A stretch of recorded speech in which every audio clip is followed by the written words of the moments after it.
நண்பர்களே அனைவருக்கும் வணக்கம். Welcome to UPSC Tamil. UPSC civil service mains தேர்வு பற்றி நம்ம பார்த்துட்டு இருக்கோம். இன்னைக்கு நம்ம ஜெனரல் ஸ்டடீஸ் பேப்பர் 1 பொது அறிவுத்தாள் 1 இதனுடைய புத்தக பட்டியல், அதுக்கடுத்து சிலபஸ் அதாவது பாடத்திட்டம் ரெண்டுமே நம்ம பார்க்கலாம்.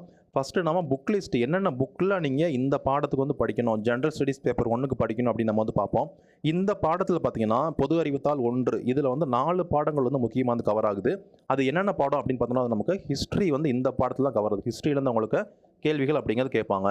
அதுக்கடுத்து பார்த்தீங்க அப்படின்னா ஜாகிரஃபியில் இருந்தவங்களுக்கு கேள்விகள் அப்படிங்கிறது கேட்பாங்க. அதுக்கடுத்து பார்த்தீங்க அப்படின்னா சொசைட்டின்னு சொல்லக்கூடிய பாடம், சொசைட்டி சமூகம்னு சொல்லுவோம். இதுலேருந்து உங்களுக்கு கேள்விகள் அப்படிங்கிறது கேட்பாங்க. நாலாவது பார்த்தீங்கன்னா ஆர்ட் அண்ட் கல்ச்சர்னு சொல்லக்கூடிய கலை மற்றும் கலாச்சாரம், இதிலிருந்து உங்களுக்கு கேள்விகள் அப்படிங்கிறது கேட்பாங்க. இந்த 4 பாடத்துலேருந்து உங்களுக்கு கேள்விகள் அப்படிங்கிறது கேட்பாங்க. ஓகேங்களா? இப்போ நம்ம புக் லிஸ்ட் என்னென்ன புக்கில் நீங்கள் படிக்கணும் அப்படின்னு பார்க்கலாம். நான் சொல்லக்கூடிய இந்த எல்லா புக்கோட லிங்க் உங்களுக்கு லேட்டஸ்ட் எடிஷன், நீங்கள் புக்ஸ் நீங்கள் மாற்றி வாங்கிறாதீங்க, ஓல்டு எடிஷன்லாம் வாங்கிறாதீங்க. லேட்டஸ்ட் எடிஷனோட புக்கோட லிங்க் உங்களுக்கு டிஸ்கிரிப்ஷன்லேயே கொடுத்துருக்கேன். அதை நீங்கள் கிளிக் பண்ணீங்க அப்படின்னா டேரெக்டாக நீங்கள் அமேசான்லேருந்து வாங்கிக்கலாம். நியரஸ்ட் புக் ஷாப் இருக்குது அப்படின்னா நீங்கள் வாங்கிக்கோங்க. இல்லை அமேசானில் வாங்குறீங்க அப்படிங்கிறப்ப அதோடைய பெஸ்ட் பை லிங்க் உங்களுக்கு டிஸ்கிரிப்ஷனில் இருக்குது. அதை நீங்கள் கிளிக் பண்ணி இந்த புக்ஸ்லாம் நீங்கள் வாங்கிக்கலாம். ஃபஸ்ட்டு பார்த்தோம் அப்படின்னா ஆர்ட் அண்ட் கல்ச்சர் இந்த பாடம் கவர் ஆகுது. ஆர்ட் அண்ட் கல்ச்சருக்கு நீங்கள் படிக்க வேண்டிய book art and culture by Nitin சின்கானியான்னு சொல்லக்கூடிய இந்த புக் நீங்கள் படிக்கணும். இந்த புக் உங்களுக்கு நம்ம ப்ரிலிம்ஸுக்கும் படிக்கிறோம், மெயின்ஸுக்கும் நீங்கள் எக்ஸ்ட்ரா நீங்கள் இந்த பாடம் படிக்கிற மாதிரி இருக்கும். நெக்ஸ்ட் நம்ம சிலபஸ் பார்க்குறப்ப என்னென்ன டாப்பிக்லாம் படிக்கணும் அப்படின்னு நான் சொல்கிறேன். அதை பேஸ் பண்ணி நீங்கள் இந்த புக் நீங்கள் படிக்கிற மாதிரி இருக்கும். அதுக்கடுத்து ஆர்ட் அண்ட் கல்ச்சருக்கு உங்களுக்கு பேசிக்ஸ்லேருந்தே நமக்கு இந்த புக்கில் கொடுத்துருப்பாங்க. 11th NCERT book and introduction to Indian ஆர்ட்னு சொல்லக்கூடிய இந்த புக் நீங்கள் கண்டிப்பாக படிக்கணும். ப்ரிலிம்ஸுக்கும் இதில் கேள்விகள் ப்ரிலிம்ஸுக்கு பார்த்தீங்க அப்படின்னா 8லேருந்து ஒரு 10 கேள்விகள் உங்களுக்கு இதில் கேட்கறதுக்கான வாய்ப்புகள் இருக்குது. ஆர்ட் அண்ட் கல்ச்சர்லேருந்து கேட்பாங்க. மெயின்ஸுக்கும் இது தனியாகவே டாபிக் கொடுத்துருக்கனால மெயின்ஸுக்கும் நம்ம கண்டிப்பாக இது படிக்கணும். அதுக்கடுத்து பார்த்தீங்கன்னா மாடர்ன் ஹிஸ்ட்ரி நமக்கு ரொம்ப ரொம்ப முக்கியம். இதுலேருந்து நமக்கு கேள்விகள் அப்படிங்கிறது கேட்பாங்க. மாடர்ன் ஹிஸ்ட்ரி பொறுத்த வரைக்கும் சிலபஸில் நமக்கு 1750 இதில் தான் நம்ம படிக்கணும் அப்படின்னு சொல்லியிருக்காங்க. கிட்டத்தட்ட பார்த்தோம்னா பிளாசி போர் அப்படின்னு நடக்கும், பேட்டில் ஆஃப் பிளாசி அப்படின்னு சொல்லுவோம். அதிலிருந்து தான் நமக்கு முக்கியமான இந்த நம்ம இந்திய வரலாறு, அந்த மாடர்ன் ஹிஸ்ட்ரியே மாறுது, நவீன கால இந்திய வரலாறே மாறுது. அதுலேருந்து நம்ம படிச்சுக்கிட்டோம் அப்படின்னு போதும். அது உங்களுக்கு இந்த புக்கில் கவர் ஆகும். ஹிஸ்ட்ரி ஆஃப் மாடர்ன் இந்தியா அப்படின்னு சொல்லக்கூடிய இந்த புக்கு பிபின் சந்திரா அவங்களுடைய புக். இந்த புக் நம்ம கண்டிப்பாக படிக்கணும். அதுக்கடுத்து பார்த்தீங்கன்னா இந்தியா ஸ்ட்ரகிள் ஃபார் இண்டிபெண்டன்ஸ் சொல்லக்கூடிய இந்த புக் பிபின் சந்திரா அவங்களுடைய புத்தகம். இந்த புக்கும் நம்ம கண்டிப்பாக படிக்கணும். நம்ம இந்தியன் நேஷனல் மூவ்மெண்ட், நம்ம சுதந்திரம் வாங்குறதுக்கு எவ்வளோ பாடப்பட்டோம், நம்ம இந்தியா எவ்வளோ ஸ்ட்ரகிள் ஆனிச்சுன்னு சொல்லக்கூடிய இந்த புக் நீங்கள் கண்டிப்பாக நீங்கள் படிங்க. இதுக்கடுத்து பார்த்தீங்கன்னா இந்தியா சின்ஸ் இண்டிபெண்டன்ஸ் சொல்லக்கூடிய இந்த புக். ஏன்னா நமக்கு சிலபஸில் சுதந்திரத்துக்கு பிறகு இந்திய வரலாறு கேட்டிருக்காங்க. சுதந்திரத்துக்கு பிறகு நம்ம நாட்டினுடைய மறு கட்டமைப்பு, அந்த ஒருங்கிணைப்பு எல்லாமே உங்களுக்கு இந்த புக்கில் கவர் ஆகும். அதில் என்னென்ன சவால்கள்லாம் இருந்துச்சு எல்லாமே இந்த புக்கில் கொடுத்துருப்பாங்க. இந்த புக்கும் நீங்கள் கண்டிப்பாக படிங்க. இந்த 2 புக்குமே கொஞ்சம் பெரிய புக் தான். இந்த 2 புக்குமே கொஞ்சம் பெரிய புக்காக தான் இருக்கும். பட் நீங்கள் படித்து ஒரு முறை நீங்கள் ரீட் பண்ணிவிட்டு முக்கியமான பாயிண்ட்லாம் நமக்கு தெரிஞ்சிடும். தெரிஞ்சப்பறம் நீங்கள் நோட்ஸ் எடுத்து ரெண்டுமே நீங்கள் படிங்க. இந்த 2 புக்குமே படிங்க. மெயின்ஸ் உங்களுக்கு ரொம்ப ஹெல்ப்ஃபுல்லாக. இந்த புக்ஸோட லேட்டஸ்ட் லிங்க் உங்களுக்கு டிஸ்கிரிப்ஷனில் இருக்குது. நான் எப்பயுமே அப்டேட் பண்ணிட்டு தான் இருப்பேன். அதை நீங்கள் யூஸ் பண்ணி நீங்கள் அந்த புக்ஸ் நீங்கள் வாங்கிக்கலாம்.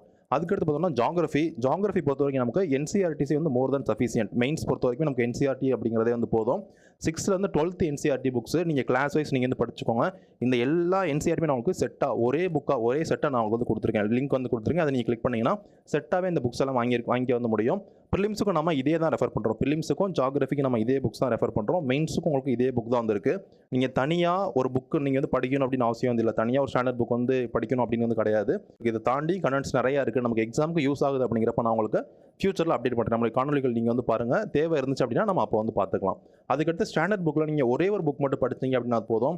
ஃபிசிக்கல், அதுக்கடுத்து ஹியூமன் ஜாகிரஃபி கவர் ஆகக்கூடிய book, certificate physical and human ஜாகிரஃபின்னு சொல்லக்கூடிய இந்த புக்கு GC லியாங் அப்படிங்கிறவங்க எழுதிப்பாங்க.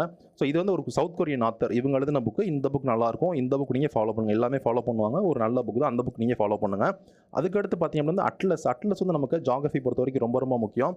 ப்ரிலிம்ஸுக்கு உங்களுக்கு ரொம்ப ரொம்ப ஹெல்ப்ஃபுல்லாக இருக்கும். நமக்கு மெயின்ஸ் பொறுத்த வரைக்கும் நமக்கு நிறைய கான்செப்ட் ஃபிசிக்கல் ஜாகிரஃபிலாம் படிக்கிறப்ப இந்த நிறைய பிளேஸ்லாம் தெரிஞ்சுக்கிறதுக்கு நமக்கு அட்லஸ் ரொம்ப ரொம்ப யூஸ்ஃபுல்லாக இருக்கும். அட்லஸ் நீங்கள் வாங்கிக்கோங்க. அட்லஸ் பொறுத்த வரைக்கும் இந்த 2 அட்லஸ் ரொம்ப நல்லாயிருக்கும். ஆக்ஸ்ஃபோர்ட் ஸ்டூடெண்ட் அட்லஸ், இந்த அட்லஸ் வாங்கிக்கோங்க. இதுவும் நல்லாயிருக்கும். அதுக்கடுத்து Orient black swan atlas for competitive examination சொல்லக்கூடிய இந்த அட்லஸ், இது காம்படிட்டிவ் எக்ஸாம்க்கு கொடுத்த மாதிரி இருக்கும். ரொம்ப நல்லாயிருக்கும். UPSC எக்ஸாமுடைய கொஸ்டின்ஸ்லாம் கூட இந்த அட்லஸ் கொடுத்துருப்பாங்க. நான் ஃபாலோ பண்ணுறேன். ரொம்ப நல்லாயிருக்கும். இந்த 2 அட்லஸுமே வாங்கிக்கோங்க. இந்த 2 அட்லஸோட லிங்க் உங்களுக்கு டிஸ்கிரிப்ஷனில் நான் கொடுத்துருக்கேன். ஓகேங்களா? அதுக்கடுத்து நமக்கு முக்கியம் பார்த்தோம்னா நமக்கு வேர்ல்டு ஹிஸ்ட்ரி சிலபஸ் கொடுத்துருக்காங்க. நமக்கு ஹிஸ்ட்ரி பொறுத்த வரைக்கும் நீங்கள் மெயின்ஸ் எக்ஸாமில் ஒரே ஒரு கேள்வி தான் கேட்குறாங்க. ஒரு சில ஆண்டுகள் அந்த ஒரு கேள்வியும் கூட கேட்கறது இல்லை. அதனால் நீங்கள் வேர்ல்டு ஹிஸ்ட்ரிக்கு நீங்கள் ரொம்ப இம்பார்ட்டன்ஸ் கொடுத்து படிக்கணும் அப்படின்னு அவசியம் இல்லை. ஆனால் நமக்கு மெயின்ஸ் பொறுத்த வரைக்கும் எந்த டாப்பிக்குமே நம்ம விட்டுட்டு போகக்கூடாது. எல்லா டாப்பிக்குமே நம்ம கண்டிப்பாக படித்து தான் வச்சாகணும். நமக்கு இதனுடைய நாலேஜ் நமக்கு வந்து தேவை. அதனால இதுக்கு நம்ம என்சிஆர்டி புக்ஸ் மட்டுமே படித்தாவே போதும். என்சிஆர்டி பொறுத்த வரைக்கும் 9th NCERT India and contemporary world one சொல்லக்கூடிய இந்த என்சிஆர்டிஸ் நீங்கள் வந்து படிச்சுக்கோங்க. அதுக்கடுத்து 10th NCERT India and contemporary world டூன்னு சொல்லக்கூடிய இந்த என்சிஆர்டி இந்த புக்கும் நீங்கள் வந்து படிச்சுக்கோங்க. அதுக்கடுத்து 11th NCERT themes in world history அப்படின்னு சொல்லக்கூடிய இந்த புக்கும் நீங்கள் படிச்சுக்கோங்க. ஓகேவா? வேர்ல்டு ஹிஸ்ட்ரி பொறுத்த வரைக்கும் இந்த 3 புக்குமே வந்து போதும். ஏதாச்சும் ஒரு புக் வந்து தேவை அப்படிங்கிறப்ப நம்ம ஃபியூச்சரில் வந்து நம்ம பார்த்துக்கலாம். நம்ம காணொளிகள் தொடர்ந்து பாருங்கள், அது தேவை அப்படின்னு வந்து பார்த்துக்கலாம். இந்த வேர்ல்டு ஹிஸ்ட்ரி புக்ஸ் பொறுத்த வரைக்கும் அதே மாதிரி இந்த சொசைட்டி புக்ஸ் பொறுத்த வரைக்கும் நான் உங்களுக்கு இண்டிவிஜுவலாக தனித்தனி லிங்காகவே நான் ஒவ்வொரு புக்காக வந்து கொடுத்துருக்கேன். நீங்கள் அந்த புக்ஸ் வந்து நீங்கள் வாங்கிக்கலாம். டிஸ்கிரிப்ஷனில் லிங்க்கை நீங்கள் கிளிக் பண்ணி நீங்கள் வந்து வாங்கிக்கலாம். அதுக்கடுத்து பார்த்தீங்கன்னா சொசைட்டின்னு சொல்லக்கூடிய இந்த பாடம் நமக்கு ரொம்ப ரொம்ப முக்கியம். இந்த பாடத்தை பொறுத்த வரைக்கும் நீங்கள் என்சிஆர்டி புக்கே வந்து மோஸ்ட்லி வந்து போதும். இதை தாண்டி ஏதாச்சும் புக் இந்த புக் நீங்கள் படிச்சிங்க அப்படின்னாவே வந்து போதும். அதுக்கடுத்து நியூஸ் பேப்பர் நீங்கள் படிக்கிறீங்க அப்படிங்கிறப்ப உங்களுக்கு இந்த டாபிக் உங்களால் வந்து ஆன்சர் பண்ண முடியும். இந்த பாடத்துக்கு நம்ம படிக்க வேண்டிய புக்கு 11th என்சிஆர்டி ஃபஸ்ட்டு, அது வந்து இன்ட்ரடக்ஷன் சோசியாலஜின்னு சொல்லக்கூடிய இந்த என்சிஆர்டி புக் வந்து நம்ம வந்து படிக்கணும். அதுக்கடுத்து அதே 11th இருக்கக்கூடிய அண்டர்ஸ்டாண்டிங் சொசைட்டின்னு சொல்லக்கூடிய இந்த புக்கும் நீங்கள் கண்டிப்பாக வந்து நீங்கள் வந்து படிக்கணும். அதுக்கடுத்து பார்த்தீங்கன்னா 12th என்சிஆர்டியில் இருக்கக்கூடிய இந்தியன் சொசைட்டின்னு சொல்லக்கூடிய இந்த புக்கும் நீங்கள் கண்டிப்பாக வந்து படிக்கணும். அதுக்கடுத்து பார்த்தீங்கன்னா அதே மாதிரி 12th NCERT social change development இன் இந்தியான்னு சொல்லக்கூடிய இந்த புக்கும் நீங்கள் கண்டிப்பாக வந்து படிக்கணும். ஓகேங்களா? இந்த புத்தகங்கள் மட்டும் நீங்கள் படிச்சீங்க. இப்போ நான் சொன்ன இந்த புத்தகம் மட்டும் படிச்சீங்கன்னா இந்த ஜென்ரல் ஸ்டடீஸ் பேப்பர் 1ன்னு சொல்லக்கூடிய இதுக்கான புத்தகங்கள்லாம் வந்து முடியுது. இவ்வளோ புக் படிக்கணுமே அப்படிலாம் நினைக்காதீங்க. நம்ம ஈச் அண்ட் எவ்ரிதிங் படிக்கணும் அப்படின்னு அவசியம் இல்லை. கொஸ்டின் பேப்பர் பார்த்து நமக்கு தேவையான விஷயங்கள் ஒரு புக் இருக்குது அப்படின்னா வந்து புக்கில் அட்டர் டு அட்டர் தான் படிக்கணும். ஆனால் எல்லாமே நம்ம மனப்பாடம் வச்சுக்கணும் அப்படின்னு அவசியம் இல்லை. அந்த கான்செப்ட்டை நம்ம புரிஞ்சுக்கிட்டு முக்கியமாக டேட்டாஸ் மட்டும் நம்ம வச்சுக்கணும் அப்படின்னா வந்து போதும். நம்ம ஓரளவு வந்து கவர் பண்ணிடலாம். சரிங்களா? அந்த மாதிரி நீங்கள் வந்து படிங்க. இந்த எல்லா புக்குமே இண்டிவிஜுவல் லிங்க் உங்களுக்கு டிஸ்கிரிப்ஷனில் இருக்குது. அதை கிளிக் பண்ணி நீங்கள் இந்த புக்ஸ் வந்து நீங்கள் அமேசானில் நீங்கள் வாங்கிக்கலாம். இப்போ நம்ம இந்த பாடத்துக்கான சிலபஸ் நம்ம ஆங்கிலத்திலையும் பார்ப்போம், தமிழ்லையும் அதையே நம்ம அப்படியே நம்ம வந்து பார்க்கலாம். ஃபஸ்ட்டு நான் உங்களுக்கு ஆங்கிலத்தில் வாசிச்சுட்டு அதை அப்படியே நான் உங்களுக்கு தமிழில் வந்து சொல்கிறேன். ஃபஸ்ட்டு பார்த்தீங்கன்னா இந்தியன் ஹெரிட்டேஜ், அதுக்கடுத்து கல்ச்சர் அப்படிங்கிற பாடம் உங்களுக்கு வந்து கவர் ஆகும். அதாவது ஆர்ட் அண்ட் கல்ச்சர் அப்படின்னு சொல்லுவோம், அது உங்களுக்கு வந்து கவர் ஆகும். அதுக்கடுத்து பார்த்தீங்கன்னா history and geography of the world, அதாவது வேர்ல்டு ஹிஸ்ட்ரின்னு கேட்குறாங்க. ஜாகிரஃபியும் வந்து வேர்ல்டு ஜாகிரஃபி நம்ம படிக்கிற மாதிரி இருக்கும். அதுக்கடுத்து தனியாக நமக்கு சொசைட்டின்னு சொல்லக்கூடிய இந்த பாடம் நமக்கு படிக்கணும் அப்படின்னு சொல்கிறாங்க. தமிழில் நம்ம பார்த்தோன்னா இந்திய பாரம்பரியம் அப்படின்றது கேட்குறாங்க. இந்திய பாரம்பரியம் மற்றும் கலாச்சாரம், அதுதான் நமக்கு இந்தியன் ஹெரிட்டேஜ். அதுக்கடுத்து கல்ச்சர் அப்படின்னு இருக்கு. அதுக்கடுத்து உலக வரலாறு, வேர்ல்டு ஹிஸ்ட்ரி நம்ம மெயின்ஸுக்கு மட்டும்தான் படிக்கிறோம், இதுக்கு நம்ம படிக்கிற மாதிரி இருக்கும். மற்றும் உலக புவியியல் மற்றும் சமூகம், உலக புவியியல் வேர்ல்டு ஜியோகிராஃபி நம்ம படிக்கணும். சமூகம்னு சொல்லக்கூடிய சொசைட்டி இந்த பாடம் நாம படிக்கிற மாதிரி வந்து இருக்கும். சரிங்களா? இதெல்லாம் வந்து படிக்கணும். இப்போ நம்ம ஒவ்வொரு டாப்பிக்கை நம்ம வந்து பார்க்கலாம். ஃபர்ஸ்ட் வந்து art and culture, Indian heritage, அதுக்கடுத்து கல்ச்சர், இதுக்கான சிலபஸ் நம்ம வந்து பார்க்கலாம். ஆங்கிலத்தில் என்ன கொடுத்துருக்காங்க அப்படின்னு நான் உங்களுக்கு வாசிச்சுட்டு தமிழில் நான் உங்களுக்கு அதையே டீப்பாக நான் வந்து சொல்கிறேன். Indian culture will cover the salient aspect of art forms, literature, அதுக்கடுத்து பார்த்தீங்கன்னா and architecture from ancient to modern times அப்படின்னு வந்து கொடுத்துருக்காங்க. தமிழில் நீங்கள் இதையே நீங்கள் படித்து பார்க்குறப்ப பண்டைய காலங்களிலிருந்து நவீன காலம் வரையிலான கலை வடிவங்கள் அப்படிங்கிறது நாம ஆர்ட் ஃபார்ம்ஸ் அப்படின்னு நம்ம வந்து சொல்கிறோம். அதுக்கடுத்து இலக்கியங்கள், லிட்ரேச்சர் சார்ந்த கேள்விகள் அப்படிங்கிறது கேட்பாங்க. மற்றும் கட்டடக்கலை, ஆர்கிடெக்சர் சார்ந்த கேள்விகள் அப்படிங்கிறது கேட்பாங்க. ஆகியவற்றினுடைய முக்கிய அம்சங்கள்லாம் என்னென்ன அப்படின்னு நம்ம படிக்கிற மாதிரி இருக்கும். இந்திய கலாச்சாரம் உள்ளடக்கம் அப்படின்னு வந்து கொடுத்துருக்காங்க. இதுதான் வந்து ஆர்ட் அண்ட் கல்ச்சருக்கான சிலபஸ். இதுக்கு தான் நம்ம நிதின் சின்கானியா புக்கும் 11th என்சிஆர்டி புக்கும் நீங்கள் படிக்கணும் அப்படின்னு நான் வந்து சொன்னேன். அதுக்கடுத்து பார்த்தீங்கன்னா மாடர்ன் ஹிஸ்ட்ரி நமக்கு ரொம்ப ரொம்ப முக்கியம். ப்ரிலிம்ஸாக இருந்தாலும் உங்களுக்கு இந்த பாடம் ரொம்ப ரொம்ப முக்கியம். மெயின்ஸுக்கும் உங்களுக்கு ரொம்ப முக்கியம். அப்போ ப்ரிலிம்ஸ்லாம் பார்த்தீங்கன்னா 15 to 18 கொஸ்டின்ஸ் உங்களுக்கு ஹிஸ்ட்ரியிலேருந்தே கேட்பாங்க. அதில் இந்த மாடர்ன் ஹிஸ்ட்ரியில் இருந்தே உங்களுக்கு 8லேருந்து 10 கேள்வி இந்த பாடத்தில் மட்டுமே கேட்பாங்க. ப்ரிலிம்ஸுக்கும் ரொம்ப ரொம்ப முக்கியமான கேள்வி, மெயின்ஸுக்கும் நமக்கு ரொம்ப ரொம்ப முக்கியமான கேள்வி. இப்போ டிஎன்பிசி எக்ஸாம்லாம் எழுதுனீங்க அப்படின்னா இதில் உங்களுக்கு நிறைய கேள்விகள், மாடர்ன் ஹிஸ்ட்ரியிலேருந்து உங்களுக்கு நிறைய கேள்விகள் அப்படிங்கிறது கேட்பாங்க. இப்போ நம்ம இங்கிலீஷில் அவங்க என்ன கொடுத்துருக்காங்க அப்படின்னு நம்ம வந்து பார்க்கலாம். மாடர்ன் இந்தியன் ஹிஸ்ட்ரி இதுக்கான சிலபஸ் தான். Modern Indian history from about the middle of 18th century until the present significant events, personalities, issues அப்படின்னு வந்து கொடுத்துருக்காங்க. அதுக்கடுத்து பார்த்தீங்கன்னா இந்த ஃப்ரீடம் ஸ்ட்ரகிள், நம்ம இந்திய சுதந்திர போராட்டம் இருக்குது இல்லைங்களா, அதை பற்றி நம்ம ரொம்ப டீப்பாக வந்து படிக்கிற மாதிரி இருக்கும். It's various stages, important contributions, அதுக்கடுத்து contributors from different part of the country. நாடெங்கிலும் இருக்கக்கூடிய எல்லா பகுதியில் இருந்துமே, தமிழ்நாடு கேரளா அப்படின்னு கிடையாது, ஜம்மு காஷ்மீர்லேருந்து தமிழ்நாடு வரைக்கும், இங்கிட்ட அஸ்ஸாம்லேருந்து ராஜஸ்தான் வரைக்கும், நம்ம நாட்டில் இருக்கக்கூடிய எல்லா பகுதியிலேருந்து எல்லா முக்கியமான தலைவர்கள் அவங்களுடைய அந்த கான்ட்ரிபியூஷன், அவங்களுடைய பங்களிப்புகள் எல்லாமே நம்ம ரொம்ப டீப்பாக வந்து நம்ம கண்டிப்பாக இந்த பாடத்துக்கு நம்ம படிக்கிற மாதிரி வந்து இருக்கும். அதுக்கடுத்து த போஸ்ட் இண்டிபெண்டன்ஸ் கன்சாலிடேஷன் அப்படின்னு கொடுக்குறாங்க. Post independence consolidation and reorganisation within the country நமக்கு சுதந்திரம் கிடச்சிருச்சு. இந்தியாவுக்கு சுதந்திரம் வந்து 1947 ஆகஸ்ட் 15 கிடச்சிருச்சு. கிடச்ச அப்புறமே நம்ம இந்த நிலைமைக்கு வந்துட்டோம் அப்படின்னா கிடையாது. இந்தியாவுக்குள்ளே நிறையா பிரச்சனைகள்னு சொல்ல முடியாது. நம்ம நாட்டுக்குள்ளே நிறைய பிரிவுகள்லாம் இருந்துச்சு இல்லையா? அதெல்லாம் ஒருங்கிணைத்து நம்ம நாட்டை வந்து மறுசீரமைப்புலாம் பண்ணுற மாதிரி இருந்துச்சு. நிறையா ஏன்னா பிரிட்டிஷ்காரங்க வந்து நிறையா சுரண்டிட்டாங்க நம்ம நாட்டை. சுரண்டிட்டு அவங்க மிச்சத்தை தான் விட்டுட்டு போனாங்க. அப்போ அதை நம்ம மீண்டு கொண்டு வரணும் அப்படின்றது நிறைய சவால்கள்லாம் இருந்துச்சு. இதை பற்றிலாம் எப்படி நம்ம இந்தியா வந்து மீண்டு வந்துச்சு, என்னென்ன ஸ்டெப்ஸ்லாம் நமக்கு அப்போ வந்து கவர்மெண்ட்லாம் எடுத்தாங்க அப்படின்னு படிக்கிற மாதிரி இருக்கும். ஸோ இதை பற்றி நம்ம கண்டிப்பாக நம்ம இந்த பாடத்துலேருந்து படிக்கணும். அதை வந்து கொடுத்துருக்காங்க. தமிழில் நம்ம அதையே நம்ம வந்து பார்க்கலாம். நவீன கால இந்திய வரலாறு இது நம்ம படிக்கணும் அப்படின்னு கொடுத்துருக்காங்க. இப்போ நான் என்ன சொன்னாலும் அதே தமிழ் நான் இங்கே கொடுத்துருக்கேன். நவீன இந்திய வரலாறு சுமார் 18ஆம் நூற்றாண்டின் நடுப்பகுதியிலிருந்து 18ஆம் நூற்றாண்டு நடுப்பகுதி அப்படிங்கிறது 1750கள் சரிங்களா? இதுலேருந்து நம்ம படிக்கிற மாதிரி வந்திருக்கும். தற்போதைய குறிப்பிடத்தக்க நிகழ்வுகள், அதுக்கடுத்து ஆளுமைகள், அதுக்கடுத்து பிரச்சனைகள் வரை இப்போ வரைக்குமே கேட்குறாங்க. நவீன கால வரலாறு அப்பையிலேருந்து இப்போ வரைக்குமே நமக்கு என்ன பண்ணுறாங்க வந்து கேட்குறாங்க. அதுக்கடுத்து சுதந்திர போராட்டம், இந்திய சுதந்திர போராட்டம் நம்ம ரொம்ப டீப்பாக படிக்கிற மாதிரி இருக்கும். அதனுடைய பல்வேறு நிலைகள் நிறையா ஸ்டேஜஸில் நம்ம சுதந்திர போராட்டம் அப்படிங்கிறது வந்து நடந்துச்சு. நிறைய யுக்திகள் வந்து யூஸ் பண்ணாங்க. அதெல்லாம் நம்ம படிக்கிற மாதிரி இருக்கும். நம்ம நாட்டினுடைய பல்வேறு பகுதிகளிலிருந்து முக்கியமான பங்களிப்பாளர்கள் இவங்கள பற்றி நம்ம படிக்கிற மாதிரி இருந்திருக்கும். சுதந்திரத்துக்கு பிறகு நம்ம இந்திய சுதந்திரத்துக்கு பிறகு நாட்டிற்குள் இருக்கக்கூடிய ஒருங்கிணைப்பு மற்றும் மறுசீரமைப்பு இருக்குங்களா? நான் சொன்னேன் அதை பற்றி நாம ரொம்ப டீப்பாக இந்த பாடத்தில் படிக்கிற மாதிரி இருக்கும். பிபின் சந்திராவுடைய புக் உங்களுக்கு பிபின் சந்திரா அவங்களுடைய புக்ஸ் உங்களுக்கு ரொம்பவே இந்த பாடம் வந்து நீங்கள் இது பண்ணுறதுக்கு ரொம்பவே வந்து ஹெல்ப் பண்ணும். அதுக்கடுத்து ஹிஸ்ட்ரி பொறுத்த வரைக்கும் நமக்கு வேர்ல்டு ஹிஸ்ட்ரி நமக்கு மெயின்ஸுக்கு மட்டும்தான் கொடுத்துருக்காங்க. இதுலேருந்து உங்களுக்கு ஒரு கேள்வி கேட்பாங்க. ஒரு சில ஆண்டுகள் வந்து அந்த ஒரு கேள்வியுமே கேட்கறதில்ல. இந்த 2022 கூட ஒரு கேள்வி கூட கேட்கல அப்படின்னு நினைக்கிறேன். அப்படிங்கிறப்ப இது உங்களுக்கு ஆனாலுமே கூட நம்ம எந்த பாடத்தையுமே விடக்கூடாது. ஏன்னா நமக்கு ஒவ்வொரு மார்க்லையுமே கூட உங்களுக்கு கேடர் மாறும், சர்வீஸ் மாறும், எல்லாமே மாறும். நம்ம எந்த பாடத்தையுமே விடக்கூடாது. எல்லா பாடமே நம்ம கண்டிப்பாக படிச்சுக்கணும். இதுக்கு நீங்கள் ரொம்ப படிக்காமல் ஓரளவு நீங்கள் படிச்சுக்கோங்க. ஒரு கொஸ்டின் கேட்டாங்கன்னா கண்டிப்பாக நம்ம ஆன்சர் பண்ணுற மாதிரி நம்ம வந்து படிச்சுக்கலாம். ஹிஸ்ட்ரியில் என்ன கேட்குறாங்க அப்படின்னு பார்த்தீங்கன்னா, history of the world will include events from 18th century such as industrial revolution அப்படின்னு தொழில் புரட்சிலாம் சொல்லுவோம் இல்லையா?